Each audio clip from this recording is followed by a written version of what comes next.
नमस्कार दोस्तों, कैसे हो आप सब लोग। आज इस वीडियो में चर्चा करेंगे, यदि आप हृदय रोगी हैं, यदि आपको अजीर्ण की समस्या रहती है या फिर एसिडिटी, गैस, कब्जियत की शिकायत रहती है और आपको लगता है कि कहीं आपको हार्ट अटैक ना आ जाए और छाती भारी-भारी सी रहती है, तो आपको अपने घर में मैं ऐसा नुस्खा बताने वाला हूँ जो आप खुद रसोई में तैयार कर सकते हैं और वो आपको अपने घर में 24 घंटे रखने की ज़रूरत है। तो सबसे पहले थोड़ा हृदय रोग को समझते हैं। बेसिकली वात, पित्त, कफ हमारे शरीर में 3 दोष होते हैं। जब यह ऊपर-नीचे होते हैं तब हमारे शरीर में रोग उत्पन्न होते हैं। तो हृदय रोग में भी बेसिकली जो मोटे-मोटे मेन है 3 तरह के होते हैं, वात, पित्त और कफ।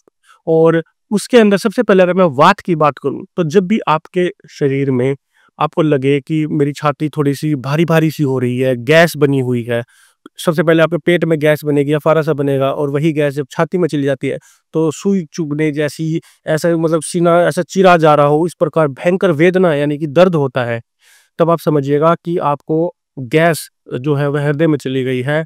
और यह आगे चलकर थोड़ा भयानक भी रूप ले सकती है। किसी के जबड़े में दर्द हो जाएगा, किसी के राइट या लेफ्ट शोल्डर में, पूरे ऐसे हाथ में दर्द हो जाएगा और उससे अगली जो कंडीशन आती है फिर कई बार हार्ट अटैक तक वो हो जाता है।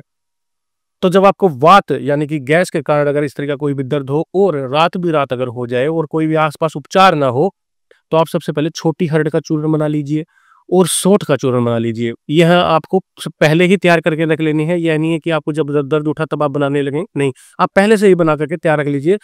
छोटी हरड़ और सौंठ दोनों का बराबर मात्रा में चूर्ण बनाकर आप रख लीजिएगा। जब भी आपको ऐसी कंडीशन हो, गैस, अजीर्ण, बदहज़मी या कई बार रात को ऐसी चीज़ें खा लेते हैं जिसके कारण बादी हो जाती है, तब आपको इसकी 1 चम्मच, मिक्सचर की 1 चम्मच गर्म पानी के साथ आपको ले लेना है।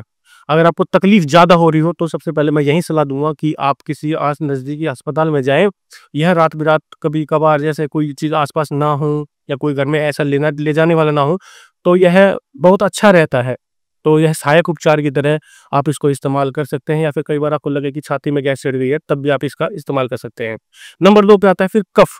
कफ की वजह से आपको रहेगा, आपको यहाँ कफ दिखाई देगा, आपको बार-बार में थूक आएगा, कफ के साथ आपकी छाती पे कफ जमा दिखाई देगा, खरड़-धड़ की आवाज़ आएगी, खाँसी बार-बार में आएगी और पूरी छाती ऐसी जकड़ी-जकड़ी सी महसूस होगी कफ के कारण। तो आप समझिए कि कफ बहुत बढ़ गया है, कफ के कारण आपके जो है छाती में दर्द होता है उसमें भी, और उसके कारण हो रहा है।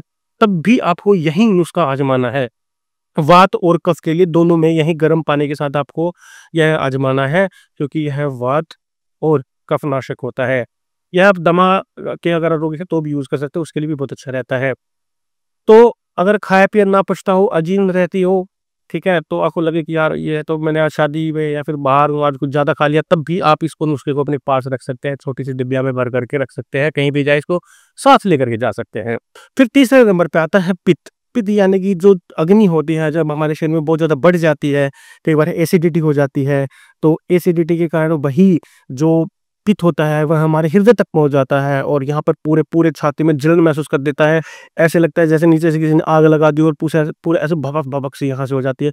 कई बार इस एरिये में, आधे हिस्से में और इस वाले हिस्से में हो जाती है, कई बार हाथ पैरों के तलवों में जलन हो जाती है।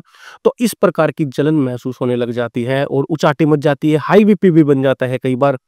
और इस तरह की कंडीशन जब होती है, समझ लीजिए पित्त बढ़ गया है और पित्त की वजह से आपको यह कंडीशन हो रही है। रात-बेरात अगर हो जाए तो आदमी को समझ में नहीं आता कि क्या करूँ, ये मेरे साथ हो क्या रहा है, और लगता है कि आज तो मैं गया।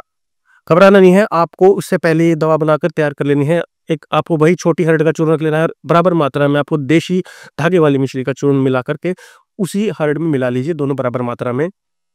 गर्मियों का मौसम हो तो आप मटके का पानी या जो भी उस टाइम पे अगर आप टोकनी वगैरह यूज़ करते हैं, तो वैसा साधारण पानी आप इस्तेमाल कर सकते हैं। और सर्दियों में भी रूम टेम्परेचर का पानी आपको इस्तेमाल करना है। 1 गिलास पानी के साथ 1 चम्मच इन दोनों का मिक्सर आपको लेना है।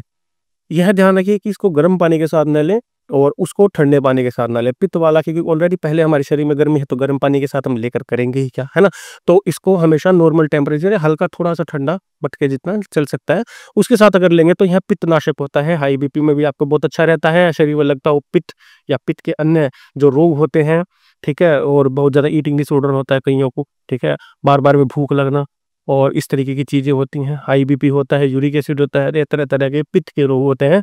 इन सब में आप यह पित्तनाशक नुस्खा इस्तेमाल कर सकते हैं। दोनों को, अलग-अलग दवाइयों को आप अपने रसोई घर में रख सकते हैं। एक के ऊपर वात कफ लिख लीजिएगा, एक के ऊपर पित्त लिख लीजिएगा। दोनों की कंडीशन आपको समझ में आ गई होगी। इतना सरल तरीके से मैंने बता दिया है। जब वायु या फिर कफ झगड़ा हो तो वात कफ होता है। जब बहुत ज़्यादा जलन हो और एसिडिटी और पूरी यहाँ छाती में जलन हो तो समझ लीजिए पित्त है, तब आप ये ले सकते हैं। और इनका कोई नुकसान नहीं होता, लेकिन आपकी कंडीशन जब ज़्यादा खराब हो जाती है तो मैं अभी भी सलाह देता हूँ आपको डॉक्टर के पास ही जाना चाहिए। यह सहायक उपचार के तौर पे आप काम कर सकते हैं जब रात बिरात कोई ना हो, या वो आपको लगता हो थोड़ा बहुत हल्का-फुल्का है, या फिर डॉक्टर बहुत ज़्यादा दूर रहते हो, तब आप इनको लेकर के भी डॉक्टर के पास जा सकते हैं। हो सकता है बीच में आपको अच्छा महसूस हो, लेकिन तब भी डॉक्टर के पास जाके अपना ईसीजी, वीसीजी वगैरह चेक करवा सकते हैं। तो और एक चीज़ मैं बताना चाहता हूँ कि यह अगर आप इसको इस्तेमाल करें तो पंसारी के यहाँ से आप लेके आइए, घर पे कूट के बनाइएगा, क्योंकि बाहर से अगर आप ये बने बनाए लेके आएँगे, जैसे सौंठ का चूर्ण बना-बना लेके आए या हर्ड का चूर्ण बना-बनाया लेके आए, तो उसमें प्रिजर्वेटिव होते हैं। तो हो सके वो इतना ज़्यादा फ़ायदा ना करें, लेकिन अगर आप घर से अपने बनाएँगे और बाहर से पंसारी के लेके आएँगे रॉ मटेरियल, तो यह ज़्यादा अच्छा रहता है, इसके ज़्यादा अच्छे रिज़ल्ट होते हैं। तो आज की वीडियो में इतना ही। मैं आशा करता हूँ मेरे द्वारा दी गई जानकारी आपको समझ में आई होगी और अच्छी लगी होगी। तो इसको लाइक एंड शेयर कीजिएगा। अगर कोई भी चीज़ समझ में ना आई हो तो आप कमेंट में पूछ सकते हैं। और अगर अभी तक आपने हमारे यूट्यूब चैनल को सब्सक्राइब नहीं करा है तो अभी लाल बटन दबाकर सब्सक्राइब करें। धन्यवाद।